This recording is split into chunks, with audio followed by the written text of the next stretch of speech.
Hello everyone.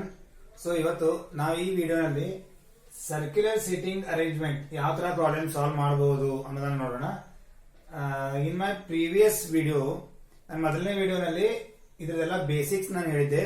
ನೀವು ಬೇಕಾದ್ರೆ ಅಲ್ಲಿ ನೋಡಬಹುದು ನನ್ನ ಪ್ರೀವಿಯಸ್ ವಿಡಿಯೋ. ಸೊ ಈ ವಿಡಿಯೋನಲ್ಲಿ ನಾನು ಕ್ವಶನ್ ಸ್ಟಾರ್ಟ್ ಮಾಡಿದ್ದೀನಿ. So first question, A, B, C, D, E, F, G and H are sitting around a circle facing center. D is sitting second to the left of H, who is third to the left of A. B is fourth to the right of C, who is the immediate neighbor of H. G is not a neighbor of B or C. F is not a neighbor of C. So here circular arrangement.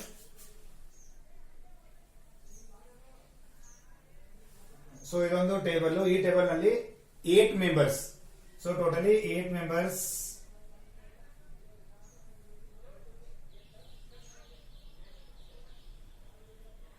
And all are facing center.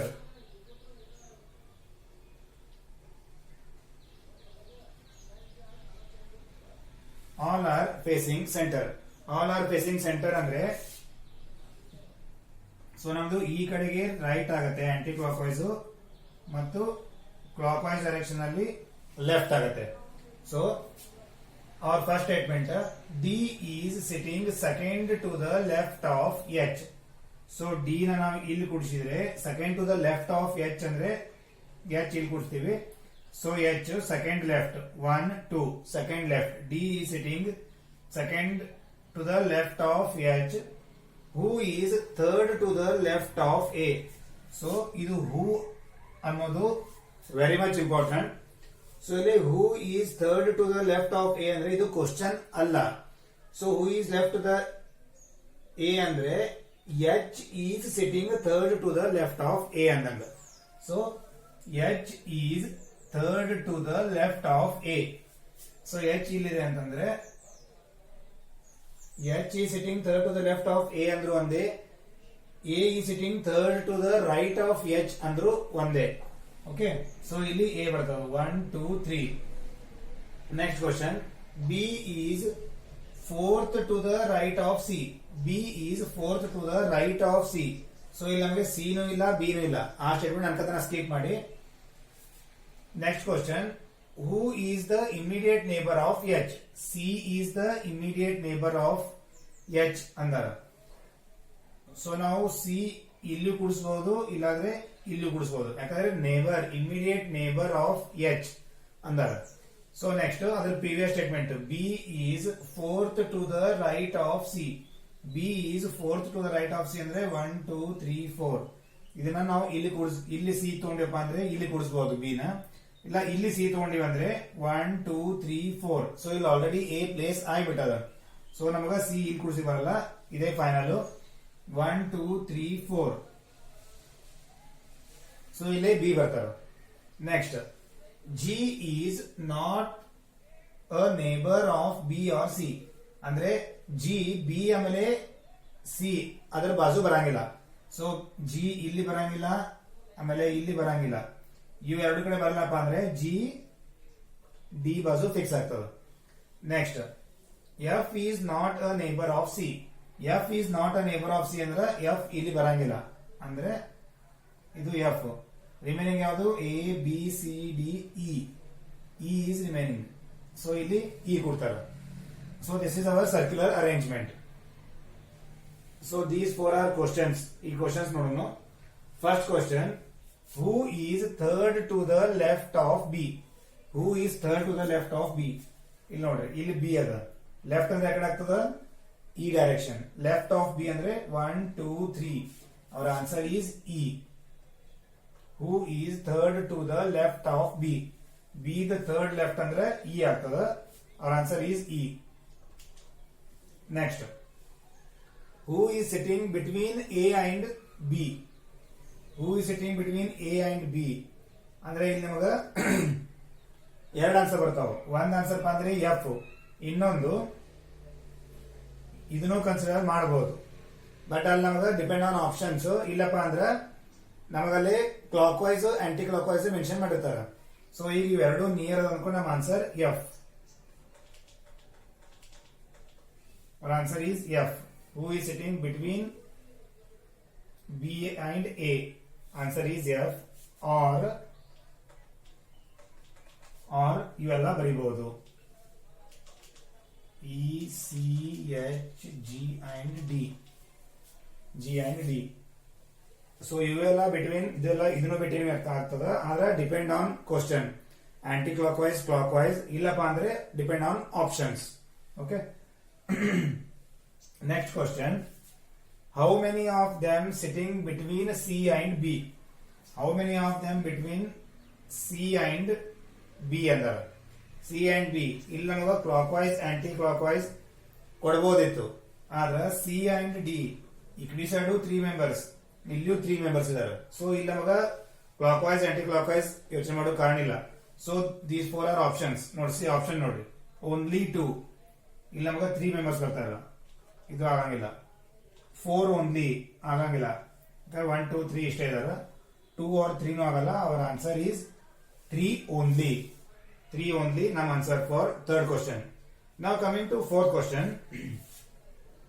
Who is sitting opposite to F? Opposite to F. F ಎಲ್ಲದ ಇಲ್ಲದ F. ಇದ್ರ opposite ಯಾವ್ದದ? Same line, ಒಂದೇ line continue ಆಗ್ಯದ. Opposite ಅಂದ್ರೆ H. So our answer is H. So ಈ ತರ ನೀವು ಸಿಟ್ಟಿಂಗ್ ಅರೇಂಜ್ಮೆಂಟ್ ಪ್ರಾಬ್ಲಮ್ಸ್ ಅನ್ನ ಸಾಲ್ವ್ ಮಾಡಬೇಕು. ನಾವು coming to second question. Ashwini, Priya, Sudha, Rani, Neeta, Geeta and Mukta are sitting around a circle facing centre. Ashwini is third to the left of Mukta and to the immediate right of Rani. Priya is second to the left of Geeta, who is not an immediate neighbor of Neeta. So this is our question. So ಇಲ್ಲಿ ನೀವು important ಆಗಿ observe ಮಾಡಬೇಕಾಗಿತ್ತಪ್ಪ ಅಂತಂದ್ರೆ and ಆಮೇಲೆ ಹೂ. So ನನ್ ಮೊದಲೇ previous question ಅಲ್ಲಿ ಕೇಳಿರೋ ಪ್ರಕಾರ ಹೂ ಅಂತಂದ್ರೆ ಅದ್ರ ಪ್ರೀವಿಯಸ್ ಯಾವ ಪರ್ಸನ್ ಇರ್ತಾರ ಅದು ಕನ್ಸಿಡರ್ ಆಗ್ತದ. Who Geeta, who is not a immediate neighbour of Neeta ಅಂದ್ರ Geeta is not a immediate neighbour of Neeta ಅಂದಂಗ. ಬಟ್ ಅಲ್ಲೇ ಅಂಡ್ ಅಂತದ. C Ashwini is third to the left of Mukta and to the immediate right of Rani ಅಂದ್ರ Ashwini is to the immediate right of Rani ಅಂದಂಗ. Okay. So ನಾವು arrangement ನೋಡೋಣ, ಗೊತ್ತಾಗ್ತದ. Circular arrangement ಎಷ್ಟಿದ್ದಾರೆ? 1 2 3 4 5 6 7 members. So ನಾ ಮೊದಲನೇ ವಿಡಿಯೋ ಹೇಳಿದ ಪ್ರಕಾರ 6 ಮೆಂಬರ್ಸ್ ಅಂದ್ರ ಈ ತರ ಮಾರ್ಕ್ ಮಾಡ್ಕೋರಿ. 7 ಅಂತಂದ್ರ ನೀವು ಇಲ್ಲೂ ಮಾಡಬಹುದು, ಇಲ್ಲಾಂದ್ರೆ ಇಲ್ಲೂ ಮಾರ್ಕ್ ಮಾಡಬಹುದು. Okay. This is our 7th person. Question. Ashwini is third to the left of Mukta. So ನಾವಿಲ್ಲಿ ಮುಕ್ತಾ ಅಂತ ತಗೊಂಡ್ರೆ ಅಶ್ವಿನಿ ಮುಕ್ತಾನ ಥರ್ಡ್ ಲೆಫ್ಟ್ 1 2 3 ಇಲ್ಲೇ ಅಶ್ವಿನಿ.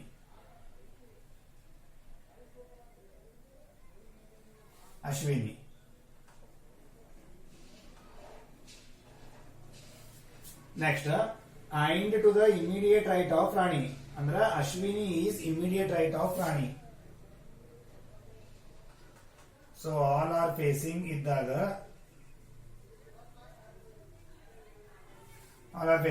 ಈ ಕಡೆ ಸೈಡ್ ನಮ್ದು ರೈಟ್ ಆಗ್ತದ ಅಂಡ್ ಈ ಕಡೆ ಸೈಡ್ ಹೋದಪ್ಪ ಅಂತಂದ್ರೆ ಲೆಫ್ಟ್ ಆಗ್ತದ. ಓಕೆ. ಫಸ್ಟ್ ಸ್ಟೇಟ್ಮೆಂಟ್ ಇಲ್ಲಿ ಮುಗಿತು. Next Priya is second to the left of Geeta. ನಮಗ್ ಗೀತಾನು ಇಲ್ಲೆಲ್ಲದ ಗೊತ್ತಿಲ್ಲ, ಆಮೇಲೆ ಪ್ರಿಯಾನು ಎಲ್ಲಿದಾರ ಗೊತ್ತಿಲ್ಲ. So who is not a immediate neighbour of Neeta ಅಂದ್ರ Geeta is not a immediate neighbour of Neeta ಅಂದಂಗ. ಈ ನಾವು ಗೀತಾನ ಇಲ್ಲಿಯೂ ಕೂಡಿಸಬಹುದು, ಗೀತಾ ಇಲ್ಲಿಯೂ ಬರಬಹುದು, ಆಮೇಲೆ ಇಲ್ಲಿ ಬರಬಹುದು. ಯಾಕಂದ್ರೆ ನೀತಾ ಇಲ್ಲೆಲ್ಲ ನಮ್ಗೆ ಸಿಕ್ಕೇ ಇಲ್ಲ. ಈ 4 ಪ್ಲೇಸಿಗೆ ನಮಗೆ ಗೀತಾ ಬರಬಹುದು. ಓಕೆ. ಇಲ್ಲಿ ಅಂದ್ರ Priya is second to the left of Geeta. ನಾವು ಇಲ್ಲೇ ಗೀತಾನ್ ಕೂಡಿಸಿದಪ್ಪ ಅಂತಂದ್ರ 1 2 ಇಲ್ಲಿ ಆಲ್ರೆಡಿ ರಾಣಿ ಫಿಕ್ಸ್ ಆಗ್ಯದ. ಸೊ ಗೀತಾ ಇಲ್ಲಿ ಕೂಡಿಸಿ ಬರಂಗಿಲ್ಲ.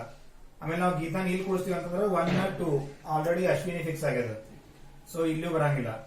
ನೆಕ್ಸ್ಟ್ ನಾವು ಇಲ್ಲಿ ಗೀತಾನ ಕೂಡಿಸ್ತೀವಿ ಅಂತಂದ್ರೆ 1 2 ಅಂದ್ರ ಸೆಕೆಂಡ್ ಲೆಫ್ಟ್ ಅಂದ್ರ ಪ್ರಿಯಾ, ಸೊ ಇಲ್ಲೂ ಬರಂಗಿಲ್ಲ. ಅಂದ್ರೆ ನಮಗ ಗೀತಾ ಇಲ್ಲೇ ಕೂಡ್ಬೇಕು ಕಂಪಲ್ಸರಿ. ಗೀತಾನ್ ಸೆಕೆಂಡ್ ಲೆಫ್ಟ್ ಪ್ರಿಯಾ ಇದ್ದಾಳ 1 2. Here you will get Priya. Next, who is not a immediate neighbor of Nita? ಅಂದ್ರೆ ಗೀತಾನ್ ಬಾಜು ನೀತಾ ಬರಬಾರ್ದು. ನೀತಾ ಇಲ್ಲಿ ಫಿಕ್ಸ್ ಮಾಡಿ ಬರಂಗಿಲ್ಲ, ಇಲ್ಲೇ ಮಾಡ್ಬೇಕು ನೀತಾನ್ ಕಂಪಲ್ಸರಿ. ನೀತಾ ರಿಮೈನಿಂಗ್ ಯಾರು? ಅಶ್ವಿನಿ ಆಯ್ತು, ಪ್ರಿಯಾ ಆಯ್ತು, ಸುಧಾ. Sudha is remaining. ಸುಧಾ ಇಲ್ಲಿ ಬರ್ತದೆ. This is Sudha's position.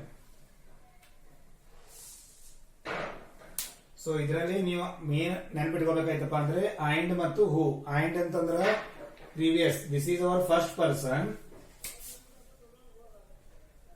This is our first person and ಇದು ಸೆಕೆಂಡ್ ಪರ್ಸನ್. ಐಂಡ್ ಅಂತಿದ್ದಾಗ ಯಾವತ್ತು ನಾವು ಫಸ್ಟ್ ಪರ್ಸನ್ ಪ್ರಿಫರ್ ಮಾಡಬೇಕು. ಹೂ ಅಂತಿದ್ದಾಗ ಇದ್ರೊಳಗ ನಮ್ first person Priya, second person Geeta. So ಯಾವತ್ತು ಹೂ ಅಂತ ಬಂದಾಗ ನಾವು ಸೆಕೆಂಡ್ ಪರ್ಸನ್ ಪ್ರಿಫರ್ ಮಾಡಬೇಕು. ಐಂಡ್ ಅಂತ ಬಂದಾಗ ಫಸ್ಟ್ ಪರ್ಸನ್ ಪ್ರಿಫರ್ ಮಾಡಬೇಕು. ಓಕೆ, ಇದೊಂದು ನೆನ್ಪಿಟ್ಕೊಡ್ರಿ. ಇದು ನಮ್ದು circular arrangement for this question. This is our third question. A, B, C, D, E, F, G and H are sitting around a circle facing center. B is second to the right of H and third to the left of A. D is not an immediate neighbor of either B or H and is second to the right of F.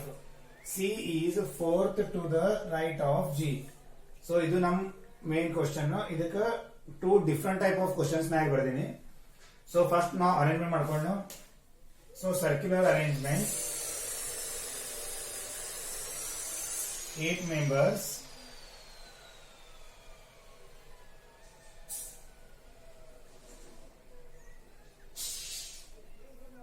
8 members ಆದ್ರು. ಈಗ ನಾವು ನಮ್ಮ arrangement start ಮಾಡ್ಕೊಂಡು, B is second to the right of H. ಈಗ ನಾವು H ಹಾಕೊಂಡಪ್ಪ ಅಂದ್ರೆ H is second right B. B is second to the right of H and third to the left of A. B ಇಲ್ಲಿ ಗೊತ್ತ ಅಂತಂದ್ರೆ 1 2 3. ಇದು third left 1 2 3 left. And D is not an immediate neighbour of either B or H. B ಆಮೇಲೆ H ಇವು ಎರಡು ತರ ಆಜು ಬಾಜು ಡಿ ಬರಬಾರ್ದು ಅಂತ ಹೇಳ್ಯಾರ. ಸೊ ಡಿ ನಮಗಾಗ್ಲಿ ಆಪ್ಷನ್ ಅಪ್ಪ ಅಂದ್ರ ಇದೊಂದು ಆಮೇಲೆ ಇದೊಂದು. ಸೊ ಇಲ್ಲಿ ನಾವು ಎರಡು ಕಡೆ ಡಿ ಹಾಕ್ಬೋದು. ನೋಡೋಣ ಮುಂದೆ question. And is second to the right of F. And E second to the right of F. ನಾವು ಡಿ ಇಲ್ಲಿ ಹಾಕಿವಿ ಅನ್ಕೊಡ್ರಿ. D second right, F second right ಇರಬೇಕು. 1 2 ಇಲ್ಲಿ ಆಲ್ರೆಡಿ ಬಿ ಫಿಕ್ಸ್ ಆಗ್ಬಿಟ್ಟದ. ಸೊ ಬಿ ಇಲ್ಲಿ ಬರಂಗಿಲ್ಲ, ಇದು ಫಿಕ್ಸ್ ಆಗ್ತದ point. So F second right D. Next C is fourth to the right of G. Fourth to the right of G ಅಂತಂದ್ರೆ ನಮಗೆ option ಇರೋದು ಇದು ಒಂದೇ. 8 ಮೆಂಬರ್ಸ್ ಒಳಗ ಅಪೋಸಿಟ್ ಇದ್ದವರು ಅವರು 4 ಪ್ಲೇಸಸ್ ಡಿಫರೆನ್ಸ್ ಇರ್ತದೆ ಇಬ್ಬರಿಗೂ. ಸೊ ನಾವು ಇಲ್ಲೇ ಜಿ ಆಮೇಲೆ ಇಲ್ಲೇ ಸಿ ಕೂಡ್ಸ್ಕೋಬಹುದು. ಇಲ್ಲಪ್ಪ ಅಂತಂದ್ರ ಇಲ್ಲೇ ಸಿ ಆಮೇಲೆ ಇಲ್ಲೇ ಜಿ. ಇಲ್ಲಿ ಸಿ ಆರ್ ಜಿ ಬರ್ಬೋದು, ಇಲ್ಲಿ ಸಿ ಆರ್ ಜಿ ಬರ್ಬೋದು. ಅವು ಎರಡರದ್ದು ಫಿಕ್ಸ್ ಕೊಟ್ಟಿಲ್ಲ ಜಿ ಎಲ್ಲಿ ಬರ್ತದ ಅಂತೇಳಿ. ಸೊ ನಾವು ಈ ತರ ಬರ್ಕೊಂಡ್ರೆ ಸಾಕು. G R C, C R G ಬರ್ಕೊಂಡ್ರೆ ಸಾಕು. ರಿಮೈನಿಂಗ್ ಯಾವುದು E. So this is our arrangement. All are facing inside. All are facing inside. ಇದು ನಮ್ಮ ಅರೇಂಜ್ಮೆಂಟ್. ಸೊ ಇದ್ರ ಬೇಸ್ ನಮಗೆ ಇಲ್ಲೇನದಲ್ಲ, ಇದ್ರ ಮೇಲೆ ಕ್ವಶನ್ಸ್ ಬರಂಗಿಲ್ಲ, ಕೇಳಂಗಿಲ್ಲ ಜಾಸ್ತಿ. ಕೇಳಿದ್ರಪ್ಪ ಅಂತಂದ್ರೆ ಇಲ್ಲ ಫಸ್ಟ್ ಕ್ವಶನ್ ಅದೇ ನಾನು ಬರೆದೀನಿ ನಿಮಗೆ. Who is to the immediate right of B. B ಎಲ್ಲದ, ಬಿ ಇಲ್ಲದ. ಇದ್ರದ್ದು ಇಮಿಡಿಯೇಟ್ ರೈಟ್ ಅಂದ್ರೆ ಜಿ ಆರ್ ಸಿ. ನಮಗ ಆಪ್ಷನ್ ಆಗ ಜಿ ಆರ್ ಸಿ ಇತ್ತು ಅಂದ್ರೆ ನಮ್ಮ ಆನ್ಸರ್ ಅದೇ ಬರೋಬರ್. ಇಲ್ಲಪ್ಪ ಅಂತಂದ್ರ ಡಾಟಾ ಇನ್ಎಡಿಕ್ವೇಟ್ ಅಂತಾರ. ಡಾಟಾ ಇನ್ಎಡಿಕ್ವೇಟ್ ಅಂದ್ರೆ ಏನು? Data inadequate data insufficient. Answer ಮಾಡ್ಲಿಕ್ಕೆ ಇನ್ಸಫಿಶಿಯಂಟ್ ಅದ ಡಾಟಾ, ಪರ್ಟಿಕ್ಯುಲರ್ ಆಗಿ ಇದು ಇಲ್ಲೇ ಬರಬೇಕು ಇಲ್ಲ ಇದು ಇಲ್ಲೇ ಬರಬೇಕು ಅಂತ ಎಲ್ಲೂ ಮೆನ್ಷನ್ ಮಾಡಿಲ್ಲ. ಸೊ ಡಾಟಾ ಇನ್ಕಂಪ್ಲೀಟ್ ಅದ, ಕೊಟ್ಟಂತ ಇನ್ಫಾರ್ಮೇಶನ್ ಇನ್ಕಂಪ್ಲೀಟ್ ಅದ, ಸಫಿಶಿಯಂಟ್ ಇಲ್ಲ. ಅದಕ್ಕೆ ನಮ್ಮ ಆನ್ಸರ್ ಡಾಟಾ ಇನ್ಅಡಿಕ್ವೇಟ್. ಅಂದ್ರೆ ನಮ್ಮ ಆನ್ಸರ್ ಏನ್ ಬರಬೇಕಾಗಿತ್ತಪ್ಪ ಅಂದ್ರ C R G. C R G answer ಬರಬೇಕಾಗಿತ್ತು, ಬಟ್ ಆಪ್ಷನ್ ಹೋಗಿಲ್ಲ, data inadequate. Next question, in which of the following pair is the second person sitting to the immediate left of the first person? Second person ಅಂದ್ರೆ ನಮ್ದು ಇದು first person, so this is our second person. First person, second person, first person, second person, first person, second person, first person, second person. ಇದು ನಮಗೆ ಏನ್ ಕೇಳಿದ್ರೆ second person sitting immediate left of first person, ಅದನ್ನ ಎಲ್ಲೋ check ಮಾಡಬೇಕು. ಅಂದ್ರ ನಮ್ದು order ಹೆಂಗಿರಪ್ಪ ಅಂದ್ರ ಇಲ್ಲೇ ಸಿ ಬಿ ಅಂತ ಇರಬೇಕು, ಇದ್ರೊಳಗ ಇ ಎಚ್ ಅಂತ ಇರಬೇಕು, ಇದ್ರೊಳಗ ಡಿ ಆಮೇಲೆ ಜಿ ಅಂತ ಇರಬೇಕು, ಇಲ್ಲೇ ಎಫ್ ಎ. ಸೊ ಈ ತರ ನೀವು ಕೆಳಗೆ ಬರ್ಕೊಂಡ್ಬಿಟ್ರಪ್ಪ ಅಂದ್ರೆ ನಿಮಗೆ ಈಸಿ ಆಗ್ತದೆ. ಇದೇ ಆರ್ಡರ್ ನಾಗ ಆನ್ಸರ್ ಇಲ್ಲಿ ಇತ್ತು ಅಂದ್ರ ಓಕೆ, ಇಲ್ಲ ಅಂದ್ರೆ ಇಲ್ಲ. ಓಕೆ, ಮತ್ತೆ ಸಿ ಬಿ ಆಗಲ್ಲ, ಯಾಕಂದ್ರೆ ಇಲ್ಲ ನಮಗೆ ಗ್ಯಾರಂಟಿ ಯಾವ್ದು ಕೊಡ್ತಾ ಗೊತ್ತಿಲ್ಲ. So first option wrong. Second option E H ಹಿಂಗ್ ಕಂಟಿನ್ಯೂ ಇರಬೇಕು. ಓಕೆ, ಇಲ್ಲಿ ಇ ಎಚ್ ಇಲ್ಲ, ಎಚ್ ಇ ಅದ. So this option is also wrong. Third ಅಂತ ಡಿ ಜಿ ನೋಡ್ಬೇಕು, ಡಿ ಜಿ ಗೊತ್ತಿಲ್ಲ ಇದು ಏನದ ಅಂತ ಹೇಳಿ. So third option is wrong 100%. Fourth option right ಆಗ್ಲೇಬೇಕು. ಆಮೇಲೆ ಅಲ್ಲಿ ಏನೋ ನೋಡೋಣ, ಅದನ್ನು ಚೆಕ್ ಮಾಡ್ಕೊಂಡ್ಬಿಡೋಣ. F and A. So FA is our proper order. So FA, second person sitting immediate left of first person. ಇದು ಸ್ವಲ್ಪ ನಿಮಗೆ ಕನ್ಫ್ಯೂಸ್ ಆಗೋ ಚಾನ್ಸ್ ಇರ್ತದ. ಸೊ ಸ್ವಲ್ಪ ಕೇರ್ಫುಲ್ ಆಗಿ ಕ್ವಶನ್ ಓದ್ಕೊಂಡು ಈ ತರ ಕೆಳಗೆ ಬರ್ಕೊಂಡ್ರಪ್ಪ ಅಂದ್ರೆ ನಿಮಗೆ ಈಸಿ ಹೋಗ್ತದ. ಸೊ ಇವತ್ತಿನ ಈ ವಿಡಿಯೋನಾಗ ನಾ ಡಿಫ್ರೆಂಟ್ ಟೈಪ್ ಕ್ವಶನ್ಸ್ ತಗೊಂಡು sitting arrangement, basic sitting arrangement problems ಯಾವ ತರ ಇರಬಹುದು, ಯಾವ ತರ ಇರ್ತಾವು, ಆಮೇಲೆ ಅದ್ಮೇಲೆ ಕ್ವಶನ್ಸ್ ಹೆಂಗ್ ಕೇಳ್ತಾರ ಅನ್ನೋದನ್ನ ಹೇಳಿನಿ. ನೆಕ್ಸ್ಟ್ ವಿಡಿಯೋನಾಗ ಸ್ವಲ್ಪ ಕಾಂಪ್ಲಿಕೇಟೆಡ್ ಸೆಟ್ಟಿಂಗ್ ಅರೇಂಜ್ಮೆಂಟ್ಸ್ ನೋಡೋಣ. Okay, thank you.